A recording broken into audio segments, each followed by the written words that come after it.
Good morning, students. Welcome back to our class Foundation of Nursing, Unit 15, Care of Terminally Ill Patient. In our previous PPT, we have discussed about the concepts of loss, grief, grieving process, signs of clinical death, care of dying patient, and special considerations. Now today in this PPT, in the continuation of this unit, we will discuss about advance directives, euthanasia, will dying declaration, organ donation, medico-legal issues, care of dead body, equipment procedure and care of unit, autopsy or embalming. Okay, so let's start with advance directives. Advance directive is a Scottish term, but in other parts of the UK, these documents are also called as advance decisions. An advance directive tells the healthcare team what kind of care the patient would like to have if he is unable to make medical decisions. Example, if in coma. देखो advance directive, advance का मतलब होता है पहले से, advance में। तो advance directives का मतलब दिशा निर्देश। तो ये एक ऐसे लीगल डॉक्यूमेंटेशंस है जहाँ पे पेशेंट पहले से डिसाइड कर लेता है कि इन केस में अगर कोमा में हूँ तो मुझे किस टाइप की केयर दी जाए। जब पेशेंट सोचने और समझने की क्षमता रखता है तभी वो डिसाइड कर लेता है कि जब मैं चल फिर नहीं सकूं या मैं बोल नहीं पाऊं तो उस केस में मुझे किस टाइप की केयर दी जाए, वो होता है advance directive. A good advance directive describes the kind of treatment the patient would want depending on the sickness. इसका मतलब है कि ये एडवांस डायरेक्टिव डिस्क्राइब करते हैं कि किस तरह का ट्रीटमेंट पेशेंट को दिया जाए जब वो बीमार हो। An advance directive allows you to make a refusal of treatment in advance of a time when you can't communicate your wishes or don't have the capacity to make a decision. It only comes into effect if either of these situations occur. Advance directive हमें allow करता है कि जब मैं coma में हूँ या मरने वाला हूँ तो मुझे किसी तरह का कोई ट्रीटमेंट नहीं दिया जाए, मुझे डेथ की तरफ जाने दिया जाए। इसका मतलब ये है पेशेंट पहले से ही रिफ्यूज़ कर सकता है कि कोमा में मुझे किसी तरह का कोई ऑक्सीजन सप्लाई वगैरह या इमरजेंसी ड्रग्स नहीं दी जाए। ओके कोई होता है जो नहीं चाहता है, कई लोग कि हम बेड रिडन रहें या लंबे टाइम तक एक ही जगह पड़े रहें या मौत का भी इंतज़ार करें कि इससे अच्छा तो मरना अच्छा है। तो ऐसे में एडवांस डायरेक्टिव एक गुड डिसीज़न होता है पेशेंट का खुद का, जो वो पहले से ही अपने लिए सोच लेता है। ठीक है, and you can use an advance directive or refuse any treatment including life sustaining treatments such as resuscitation, artificial nutrition and hydration or breathing machines. An advance directive enables healthcare professionals to know what your wishes are even if you cannot tell them yourself. Example, if you had severe dementia or were in a coma. Dementia होता है loss of memory. जब हम severe dementia वाली stage में हैं, coma वाली stage में या ऐसी स्टेज में हैं जहाँ हम खुद बोल के बता नहीं पा रहे हैं, उससे पहले ही अगर हमने एडवांस डायरेक्टिव कर लिए हैं तो ये हेल्प करेगा फिजिशियन को जो ट्रीटमेंट कर रहे हैं उनके लिए। If you can change your mind you can change your advance directive. देखो ये चेंज भी कर सकते हैं, अगर हमारा माइंड चेंज हो जाता है कि नहीं हमें ट्रीटमेंट दिया जाए या जीने की हमारे अंदर थोड़ी सी भी विल पावर है तो हम इसको रिफ्यूज़ भी कर सकते हैं कि जो एडवांस डायरेक्टिव हमने सेट किए थे उसे नहीं माना जाए, तो ये चेंज भी हो सकते हैं। To reflect this, If you have mental capacity and can communicate your wishes, then your advance directive will not apply.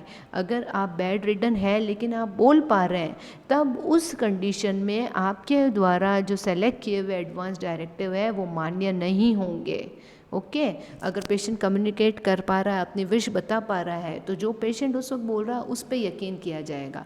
लेकिन अगर कंडीशन बहुत सिवियर है, अनकॉन्शियस हो रहा है, पेशेंट कोमा में है, तब वो पहले से जो सेलेक्ट करके गया है एडवांस डायरेक्टिव उसको माना जाएगा।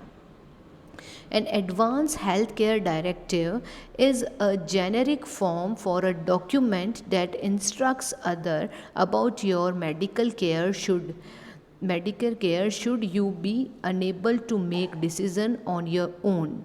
It only becomes effective under the circumstances lined in the document and allows you to do either or both of the following। ठीक है, एडवांस डायरेक्टिव जो आपने बनाए हैं वही मान्य होंगे, और अगर ऐसी सर्कमस्टेंसेस है जहाँ पे आप बोल सकते हैं तो वहाँ पे वो एडवांस डायरेक्टिव नहीं माने जाएंगे। Appoint a health care agent. अब देखिए ऐसी कंडीशंस हैं जहाँ पे आप डिसीज़न नहीं ले पा रहे हैं, तो ये दो चीज़ें हो सकती है। फर्स्ट तो देखो appoint a medical health care agent and second prepare instructions for health care. Appoint a health care agent. The Advanced Healthcare Directive allows you to appoint a healthcare agent, also known as durable power of attorney for healthcare or healthcare proxy or attorney in fact. You will have the legal authority to make healthcare decisions for you. If you are no longer able to speak for yourself, this is typically a spouse, but can be another family member, close friend, or anyone else you feel will see that your wishes and expectations are met. The individual named will have authority to make decisions regarding artificial nutrition and hydration and any other measures that prolong life or not। देखो आप क्या कर सकते हैं, अपनी जगह एक health care agent को अपॉइंट कर सकते हैं। ये हेल्थ केयर एजेंट डिसाइड करेगा कि आपको किस तरह का ट्रीटमेंट दिया जाए, नहीं दिया जाए। जो भी डिसीजंस हैं वो पावर ऑफ अटर्नी, एक तरह से आपकी हेल्थ की जो पावर ऑफ अटर्नी आपने उसके हाथों में दे दी। अब ये हेल्थ केयर एजेंट कोई भी हो सकता है, कोई भी क्लोज फ्रेंड हो सकता है, फैमिली मेम्बर या स्पाउस भी हो सकते हैं। ठीक है, तो next one is prepare instructions for healthcare. The Advanced Healthcare Directives allows you to make specific written instructions for your future healthcare in the event of any situation in which you can no longer speak for yourself, otherwise known as living will. It outlines your wishes about health sustaining medical treatment if you are terminally ill or permanently unconscious, for example। अब देखो या तो आप instructions prepare करके जाएं कि मुझे ये ट्रीटमेंट चाहिए नहीं चाहिए। इन केस अगर आप नहीं बोल पा रहे या परमानेंटली आप अनकॉन्शियस हो गए हैं या टर्मिनली इल हैं, तब जो इंस्ट्रक्शंस जो एडवांस डायरेक्टिव आप पहले से डिसाइड करके जाएंगे उसको फॉलो किया जाएगा। या तो आप अपॉइंट कर सकते हैं एक हेल्थ केयर एजेंट, या फिर आप अपने इंस्ट्रक्शंस जो है वो एक विल की तरह बना सकते हैं जिसको लिविंग विल बोलते हैं। The Advanced Healthcare Directive provides a clear statement of wishes about your choice of prolong your life or to withhold or withdraw treatment. You can also choose to request relief from pain even if doing so hastens death. A standard advance directive form provides room to state additional wishes and directions and allow you to leave instructions about organ donation।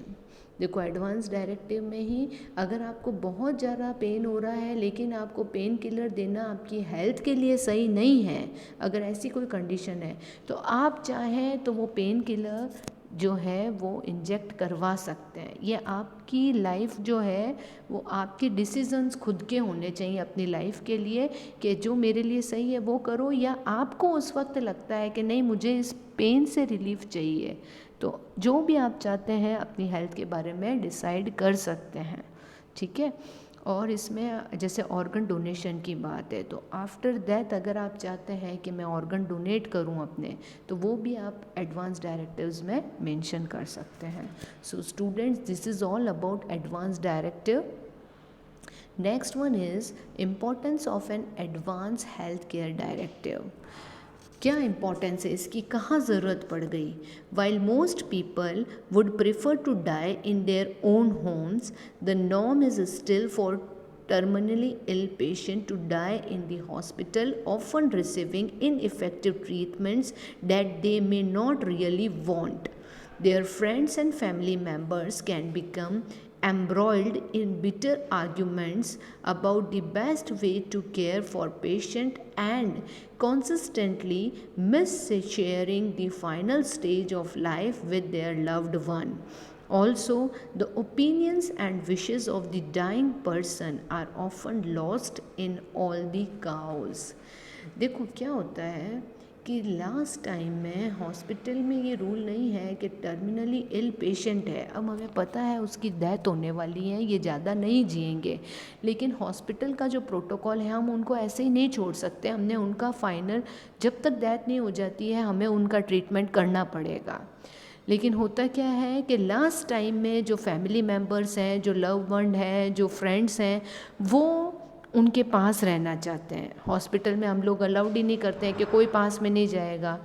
तो ये सारा जो भी गाँव है, इससे बचने के लिए या लास्ट टाइम में काफ़ी लोग होते हैं जो चाहते हैं कि हमारी डेथ हमारे घर पे हो, वो हॉस्पिटल में नहीं रहना चाहते हैं, लेकिन उनको ज़बरदस्ती वहाँ रखा जाता है। और इस चक्कर में कई बार हेल्थ केयर वर्कर और रिलेटिव्स की भी आपस में मिसअंडरस्टैंडिंग या फिर ऐसी कंडीशन में वो डील नहीं कर पाते हैं और ब्लेम सारा हॉस्पिटल स्टाफ पे लगाते हैं। तो इन सारे सिचुएशन से बचा जा सकता है, और डेथ जो डाइंग पर्सन है वो एक्चुअली क्या चाह रहा है उसको हम ज़्यादा इम्पोर्टेंस देते हुए ये एडवांस डायरेक्टिव की ज़रूरत पड़ी कि डेथ के टाइम में या मेरी जब डेथ होने वाली हो तब मैं घर पे रहूं। तो ये वाली जो लास्ट जो विशेज़ है वो पूरी की जा सकती है only by advance directives. It's almost impossible to know what a dying person's wishes truly are unless the issues have been discussed ahead of time.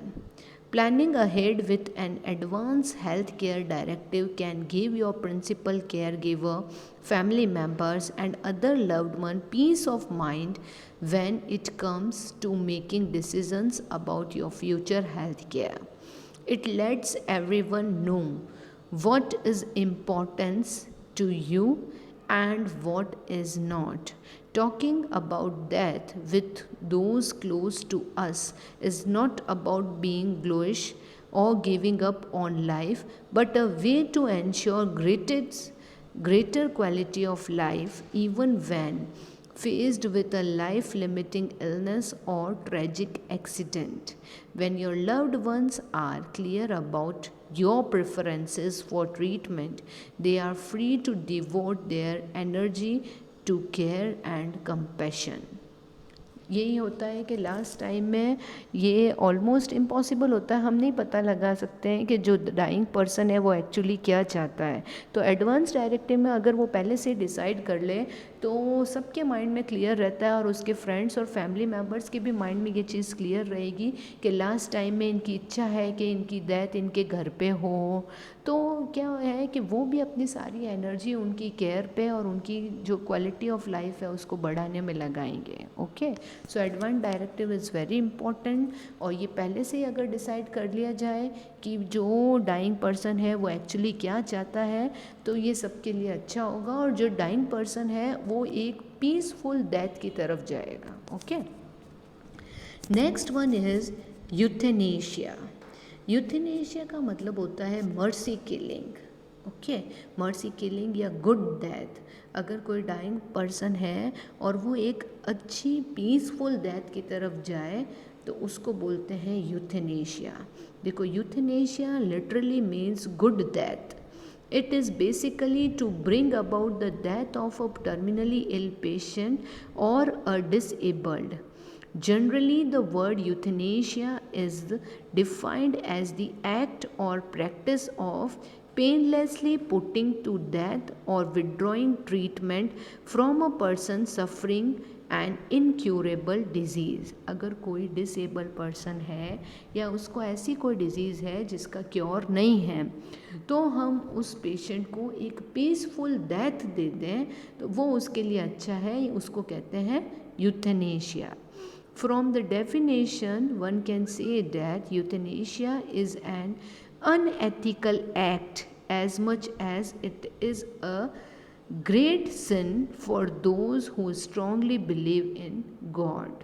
Euthanasia is intentionally killing another person to relieve his or her suffering। अब देखो, ये काफ़ी controversial topic है। जो God में believe कर रहे हैं वो कह रहे हैं हम किसी पर्सन को मरने के लिए कैसे छोड़ सकते हैं, तो यूथेनेशिया एक अनएथिकल एक्ट है। जबकि अगर दूसरे एस्पेक्ट में देखें कि जो डाइंग पर्सन है वो इतना सफ़र कर रहा है, उसको इतना पेन हो रहा है कि वो टॉलरेट नहीं कर पा रहा है, तो इन सब से मुक्ति देने के लिए अगर उसकी डेथ हो जाए तो वो उसके लिए भी सही रहेगा, इंस्टेड ऑफ वो इतना टॉलरेट कर रहा है। तो ये कई लोग मानते हैं कि ये एक अनएथिकल एक्ट है और इंटेंशनली अगर आप किसी पर्सन को मरने के लिए छोड़ रहे हो तो वो सही नहीं है। It is not the withdrawal or withholding of treatment that results in death or necessary pain and symptoms relief treatment that might shorten life, if that is the only effective treatment. It is the intentional killing by act or omission of a dependent human being for his or her alleged benefit। तो इसमें यही है कि किसी person को हम क्या करें, उसके ट्रीटमेंट्स, उसको जो भी सपोर्टिव डिवाइसेस वगैरह चल रहे हैं उन सब से विड्रॉ कर लें। ऑक्सीजन चल रही है तो ऑक्सीजन हम हटा दें ताकि वो पर्सन जो है जो डेथ की तरफ, पीसफुल डेथ की तरफ जाए। ठीक है, अब देखिए, अब आपको और क्लियर हो जाएगा टाइप्स ऑफ यूथेनेशिया जब हम पढ़ेंगे। Euthanasia can be classified in different ways including number 1 is active euthanasia. Active euthanasia का मतलब वेयर अ पर्सन डेलिबरेटली का मतलब जानबूझकर इंटरवेंस to end someone's life, for example by injecting them a large dose of sedative। Active euthanasia जानबूझकर किसी को inject कर देनी लार्ज डोज सिडेटिव की ताकि उसकी पीसफुल डेथ हो और अब वो ज़्यादा भुगते नहीं। Okay, next one is passive euthanasia, omission, where a person causes death by withholding or withdrawing treatment that is necessary to maintain life, such as withholding antibiotics from someone with pneumonia।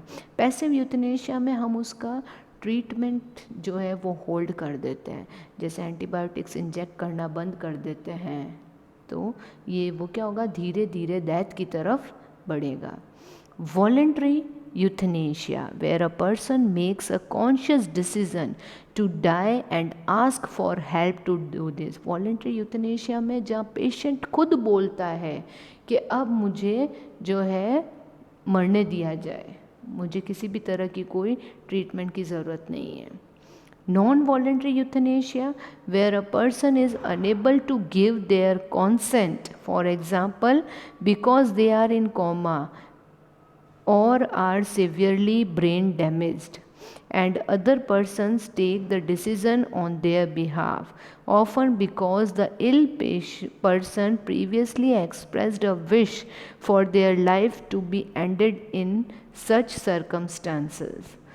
Non voluntary में यही है कि patient अगर coma में है या unconscious है, खुद नहीं बोल पा रहा है, तो उसके फ्रेंड्स या क्लोज रिलेटिव्स जो है ये इच्छा व्यक्त करते हैं कि इनको स्लोली जो है डेथ की तरफ जाने दिया जाए। जस्ट बिकॉज क्योंकि जब ऐसा पेशेंट कॉन्शियस था तब वो अपनी इच्छा जाहिर कर चुका है, इस वजह से। Involuntary euthanasia, where a person is killed against their expressed wishes. अब नॉन वॉलेंट्री में तो क्या था, जहाँ वो जब कॉन्शियस था तब उसने बोला कि अगर मैं कोमा में हूँ या बोल नहीं पाऊँ तो मुझे किसी तरह का कोई ट्रीटमेंट नहीं दिया जाए, ठीक है। इनवॉलेंट्री यूथेनेशिया में पेशेंट की ऐसी कोई इच्छा नहीं थी, लेकिन फिर भी उसे जो है ट्रीटमेंट विथहोल्ड किए जाए, ठीक है। तो ये है various types of euthanasia. Next is will dying declaration, ठीक है। विल या फिर डाइंग डिक्लेरेशन, विल वसीयत जिसको बोलते हैं। Will is a document by which a person regulates the right of others over his property और फैमिली आफ्टर डेथ। विल में आपको पता है जहाँ पर्सन अपनी इच्छा जाहिर करता है कि मेरी प्रॉपर्टी पे किसका हक होगा। A statement by a person who is conscious and knows that death is imminent concerning what he or she believes to be the cause or circumstances of death that can be introduced into evidence during a trial in certain cases। एक will जो है completely conscious mind के साथ बनाया जाता है, person को नहीं पता होता है डेथ कभी भी हो सकती है, तो अपनी विल पहले से ही बना के जाता है। A person who makes a dying declaration must, however, be competent at the time he or she makes a statement, otherwise, it is inadmissible. Next one is organ donation. Organ donation हमने देखा था, organ donation जो है इसका मतलब कि after death अगर किसी पर्सन की इच्छा के साथ उसके ऑर्गन जो है किसी और जो रिक्वायर्ड है, जो नीड में, उसको ऑर्गन दे दिए जाएं। A person 18 years or older and of sound mind can donate all or any part of their own body for the following purpose. देखो, एक 18 ईयर या उससे अबाउ जो पर्सन है वो आफ्टर डेथ अपनी कंप्लीट बॉडी या फिर अपने कोई भी बॉडी के ऑर्गन जो है वो डोनेट कर सकता है। क्या क्या पर्पस होता है? फॉर मेडिकल और dental education, research, advancement of medical और डेंटल साइंस, थेरेपी और ट्रांसप्लांटेशन, ठीक है। The request for organ donation should be done by patient in the presence of physician or a nurse। जो भी ये ऑर्गन डोनेशन का form वगैरह fill करें वो नर्स या डॉक्टर के सामने किया जाता है। Organ removed from the body following the death can not be sold. अब जो डेथ के बाद में जो ऑर्गन डोनेट कर रहा है उसे बेचा नहीं जाना चाहिए। All organ donation are voluntary and there should not be any compulsion for the patient family members। Organs usually donated, कौन कौन से ऑर्गन डोनेट करते हैं? Usually kidneys, heart, lungs, liver, bone, cornea. Eye donate करते हैं ना, आई donation में eye ball नहीं लेते हैं हम, सिर्फ कॉर्निया डोनेट होता है। Organ donation should take place within 2 to 6 hours after the death. Now counselling for organ donation. Organ transplantation is truly one of the miracles of modern medicine, saving the lives of many patients and improving the quality of life for many more। बहुत ही important, एक तरह से चमत्कार है organ donation उनके लिए जिनमें ये ट्रांसप्लांट किया जाता है। Given the ever increasing gap between the number of organ needed and the supply, nurses have an ethical obligation to help ensure that the desires of people who want to donate organs are respected। देखो, जो organ need है organs की लोगों में और जो organ supply है, donors कम है और नीड वाले लोग ज़्यादा हैं, तो नर्स की एक नैतिक जिम्मेदारी बनती है कि अगर कोई ऑर्गन डोनेशन के लिए आता है तो हम उसका रेस्पेक्ट करें। Nurses have to ensure that the consent process is informed and voluntary. ठीक है, नर्सेज को ये पूरी तरह से सुनिश्चित करना है कि एक कॉन्सेंट फॉर्म उनसे फिल करवाएं, वो उनको बताएं और उनकी मर्ज़ी से हम ऑर्गन डोनेट करवाएं. Information to the patient should consist of a balanced decision of the available options and counseling to help patient or their families reach the choice that is best for them, including the provision of information about the urgent need for organs and the consolation that many families derive from knowing that their loved one was able to help other. तो ये nurses की responsibility है balance बनाने की और उनको बताने की कि कौन कौन से ऑर्गन्स की नीड है, किसको ट्रांसप्लांट किया जाएगा, इससे उनको क्या बेनिफिट होगा. ठीक है, ये सब. मेडिको लीगल इश्यूज़ स्टूडेंट्स, ये हमने पहले भी डिस्कस किए थे. हमारी जो यूनिट थी नर्सिंग प्रोसेस वाली, उसमें MLC करके हमने पढ़े थे, मेडिको लीगल केसेस. ठीक है, अब इसमें आया है मेडिको लीगल इश्यूज़. अब देखो कौन कौन से होते हैं मेडिको लीगल केसेस वाले, जो हमने ये डिस्कस कर रखा है.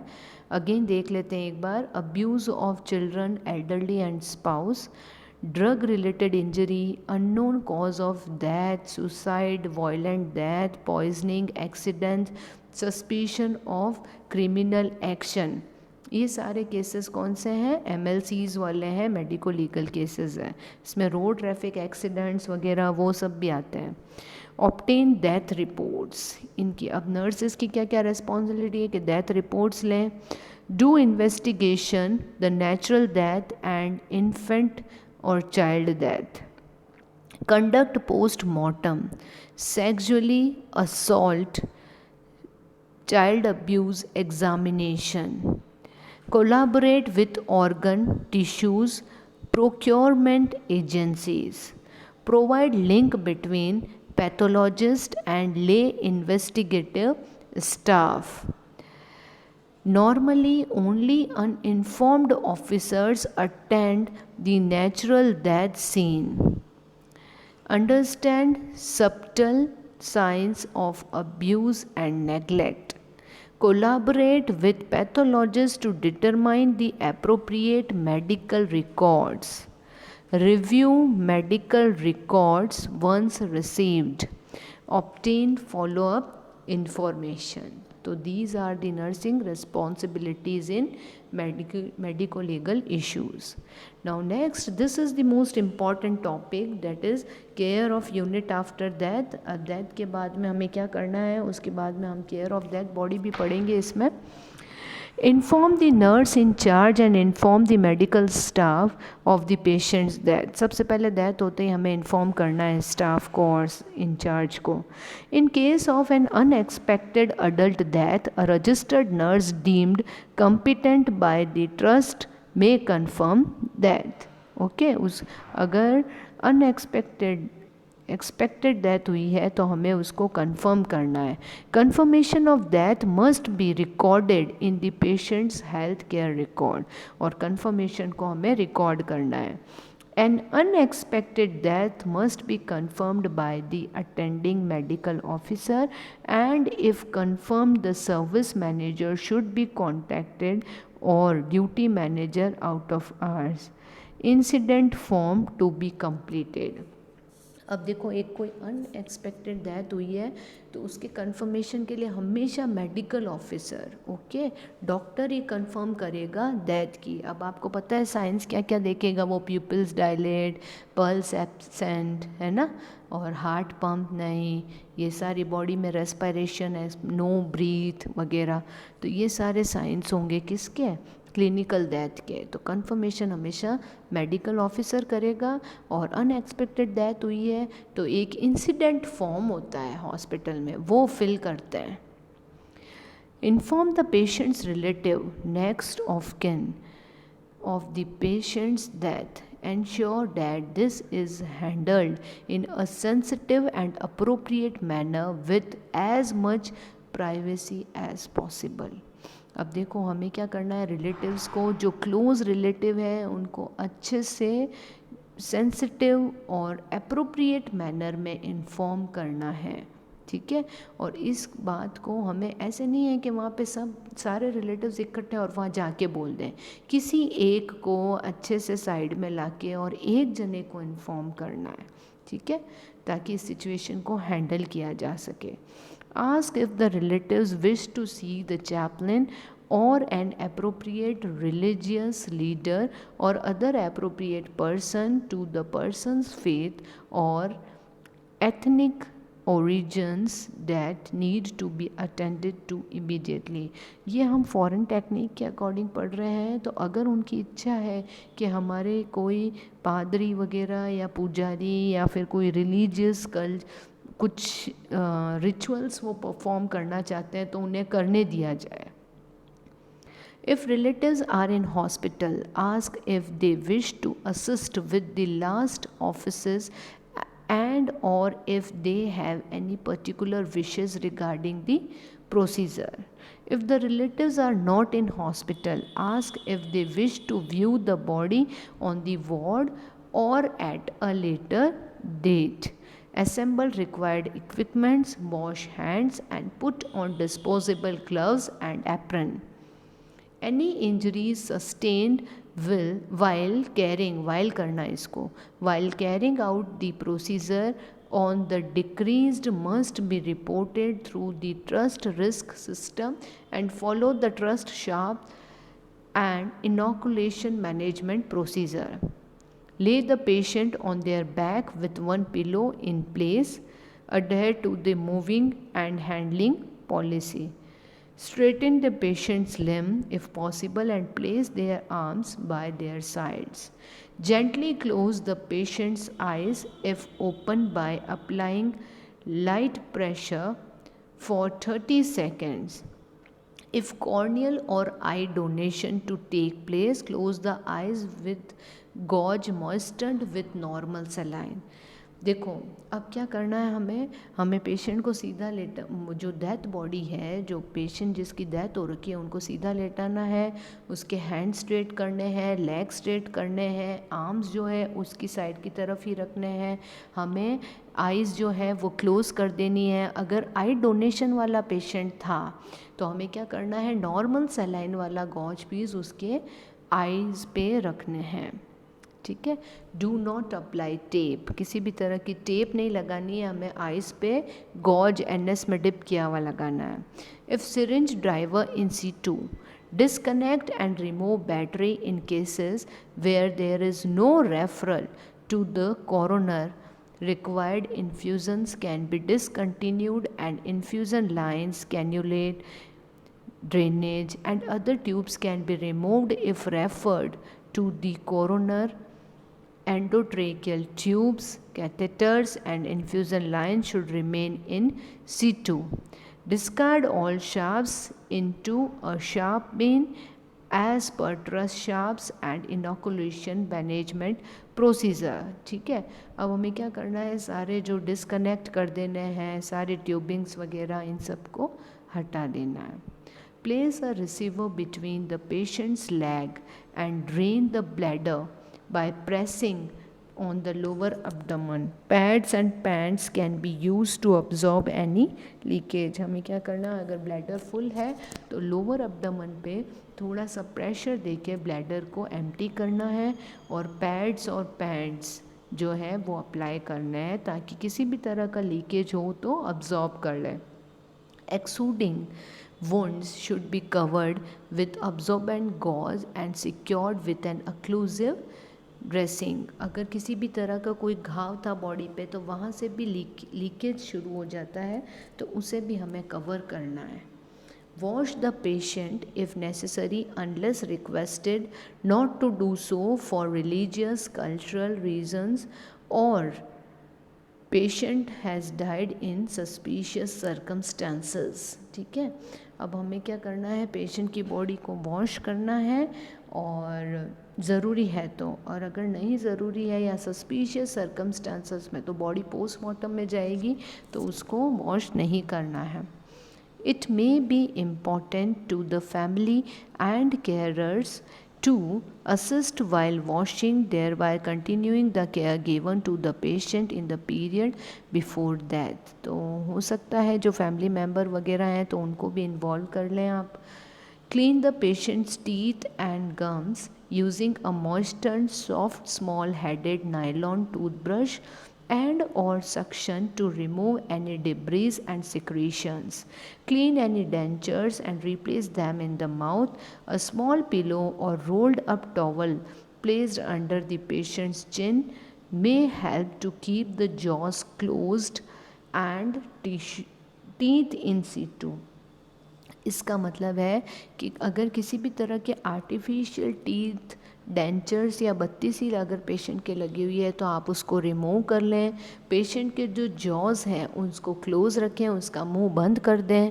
टीथ को आपको क्लीन करना है मॉइस्टेंड टूथब्रश से, और सक्शन की ज़रूरत है तो सक्शन करना है. ठीक है.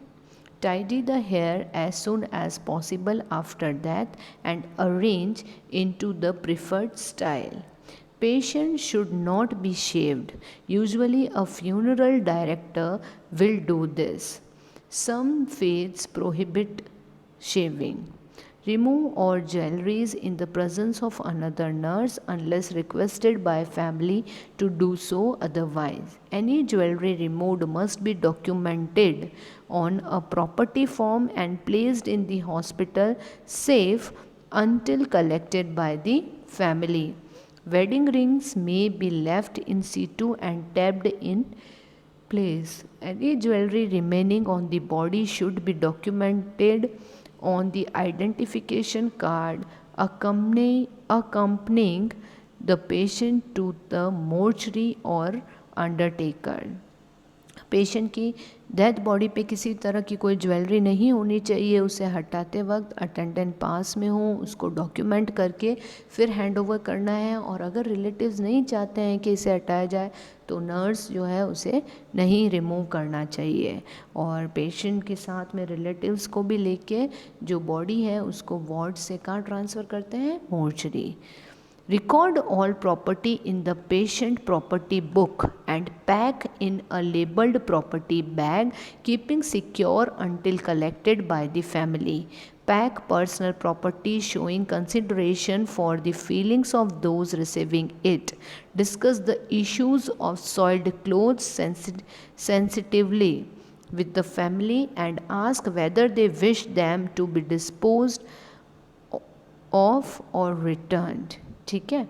अब हमें क्या करना है, जो भी सॉइल्ड क्लोथ हैं उनको रिमूव करके हॉस्पिटल गाउन वगैरह जो भी पहनाते हैं उसके बाद में वो क्लोथ्स या तो हैंड ओवर कर दें फैमिली मेम्बर्स को या फिर उसे प्रॉपरली डिस्पोज कर लें.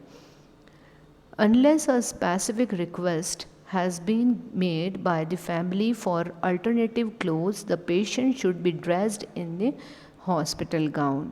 If relatives are present at the time of death or attend the hospital shortly after, staff should ensure that they are given the trust bereavement information, copies of which are available on the ward.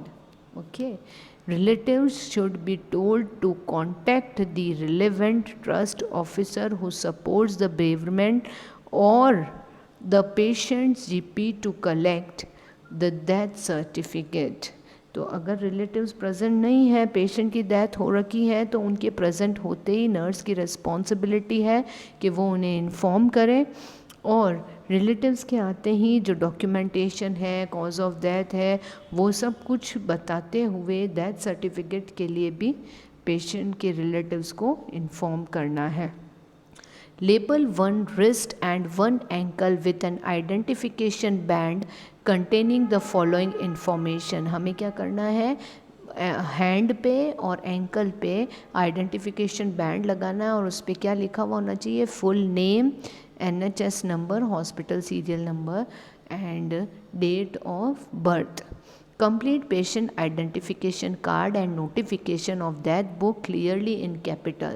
Capital में ये सारी details को फिर हमें complete करना है. If the patient has an implant device such as a pacemaker or an infectious disease is known or suspected, record these facts on both patient identification card. Tape one identification card to clothing or hospital gown, wrap the body in a sheet, ensuring that face to feet are covered and that all limbs are held securely in position. देखो after that हम क्या करते हैं, दोनों पैरों के जो अंगूठे हैं टोस को टाई कर देते हैं, दोनों हैंड के जो थंब हैं उनको टाई करते हैं। उसके बाद में उस बॉडी को कंप्लीट एक जो शीट होती है, एक प्लास्टिक शीट में रैप कर देते हैं from head to toe. If the body may be infectious or there is risk of leakage of body fluids, place the body in a body bag and put the second identification card into the pocket of the bag. अगर infectious disease से death हुई है तो एक body bag में हम body को डालेंगे और उसके ऊपर फिर बैग में हम आइडेंटिफिकेशन कार्ड उस पॉकेट में डाल देंगे। If the diseased person has a known infectious disease category 3 and 4, they must be placed in a heavy duty body bag and you must inform anyone else who comes in contact with this patient, example funeral directors and porters. Okay, अगर infectious disease से death हुई है तो हमें एक heavy duty bag है उसमें body को डाल के जो भी उनका फ्यूनरल या अंतिम संस्कार करेगा उसे ये बात बतानी है। Remove the gloves and aprons, dispose of equipment according to local policy and wash hands. If mortuary on site, request porters to remove body from the ward to the mortuary. If no on site mortuary, contact local funeral directors or the funeral directors according to the relatives' wishes, screen off the area where removal of body will occur.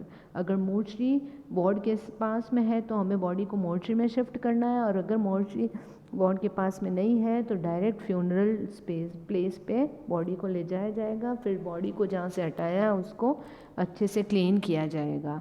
Screen off the area where removal of body will occur. Record all the details and actions in the nursing records. Any property retained on the ward out of the hour must be stored in a secure area and any valuables stored in the ward or hospital safe. Now next one is an autopsy. Autopsy का मतलब postmortem भी होता है। देखो जब हम किसी के लाइव टिश्यू लेते हैं उसको बोलते हैं बायोप्सी, लेकिन डेथ के बाद में जब हम सैंपल लेते हैं डीएनए टेस्ट के लिए या जो भी लीगल इश्यूज़ हैं तो उसको क्या बोलते हैं, ऑटोप्सी, पोस्टमार्टम। पोस्टमार्टम क्यों किया जाता है, मेनली तो हमें जो डेथ का रीज़न पता करने के लिए ऑटोप्सी करते हैं, कॉज ऑफ डेथ क्या था। It is highly specialized surgical procedure that consists of a thorough examination of a corpse to determine the cause and manner of death and to evaluate any disease or injury that may be present. It is usually performed by a specialized medical doctor called a pathologist. Postmortem एक specialised medical officer doctor के द्वारा ही किया जाता है। इसके अंदर thorough body का एग्जामिनेशन, कंप्लीट बॉडी का examination, head to toe body का एग्जामिनेशन किया जाता है और डेथ का रीज़न पता लगाया जाता है, किसी इंजरी के कारण, किसी पॉइजन के कारण या फिर किसी डिजीज़ के कारण, किसके कारण डेथ हुई है। Autopsies are performed for either legal or medical purpose. ठीक है, टाइप्स ऑफ ऑटोप्सीज क्या क्या है, 2 types of autopsies are there. First one is medical, authorized by the descendants family or health care surrogate. Second one is forensic, authorized by statute. देखो एक तो होती है लोकल लेवल पे हम जो फैमिली मेम्बर्स वगैरह है डेथ का कारण पता लगाने के लिए, और एक जो एमएलसी वाले केसेस होते हैं मेडिको लीगल केसेस वगैरह, तो फॉरेंसिक ऑटोप्सी होती है। ठीक है, Autopsy. An autopsy or post-mortem examination is an examination of the body after death. It is performed in certain cases. ठीक है, कौन कौन से केसेस में हम ऑटोप्सी करते हैं? Committed suicide, unknown cause of death, unknown death bodies, homicide, the killing of one human body by another. घर में अगर डेथ हो गई है तो हो सकता है किसी रिलेटिव ने डेथ, तो कॉज पता लगाने के लिए किसी ने सुसाइड की है तो उस केस में ऑटोप्सीज की जाती हैं.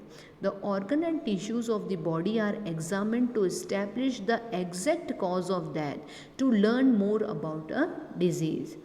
A consent should be obtained from the immediate relative, surviving spouse, adult children, parents, siblings. After an autopsy, hospital cannot retain any tissues, organs without the permission of a person who signed the consent form. Next one is the last topic of this unit is embalming. Embalming, it is the art and science of preserving human remains by treating them in its modern form with chemicals to forestall decomposition. एम्बेलमिंग एक procedure है जिसके अंदर death bodies को preserve किया जाता है, ठीक है, ताकि लुक वाइज वो नॉर्मल दिखें और बॉडी को डीकम्पोज. देखो बॉडी जो ह्यूमन बॉडी है डेथ के बाद में सड़ने लग जाती है, तो उसको डीकम्पोजिशन के प्रोसेस को स्लो करने के लिए एम्बेलमिंग करते हैं. The intention is to keep them suitable for public display at a funeral, for religious reasons or for medical and scientific purpose such as their use and as anatomical specimen. कई bodies जो है medical students के पास जाती हैं जिसमें वो study करते हैं, तब भी एम्बेलमिंग इम्पॉर्टेंट है. एंड अगर फ्यूनरल के लिए या पब्लिक जब देखेगी या रिलीजियस जो भी रिचुअल्स के लिए घर में ले जाते हैं डेथ बॉडी को, तो लुक वाइज जो है वो नेचुरल दिखे इसलिए किया जाता है. The three goals of embalming are sanitization, presentation and preservation. Preservation को हम restoration भी बोल सकते हैं. Embalming has a very long and cross-cultural history with many cultures giving the embalming processes a greater religious meaning. Embalming prevents the process through injection of chemicals into the body to destroy the bacteria. It is a process of preserving dead body from decay. Body को सड़ने से बचाने के लिए जो process काम में लेते हैं वो embalming. Injection of chemicals into the body to destroy the bacteria thereby prevents rapid decomposition of tissues. Embalming fluid contains a mixture of formaldehyde, methanol, ethanol and other solvents. Make sure the body is face up. अब एम्बेलमिंग के लिए हमें क्या करना है? सबसे body जो है उसका फेस जो है वो ऊपर की तरफ होना चाहिए. Remove any clothing that the person is wearing. Disinfect the mouth, eyes, nose and other orifices. Orifices का मतलब होता है पोर्स, जैसे nasal, ears, vagina, rectal, anal, ये सारे. Shave the body. Break the rigor mortis by massaging the body. Rigor mortis हमने पढ़ा है 2-3 घंटे के बाद में बॉडी जो है स्टिफिंग ऑफ द बॉडी है ना, स्टिफ कड़ी होने लग जाती है, अकड़ने लग जाती है बॉडी, उसको रोकने के लिए आप मसाज करिए बॉडी का.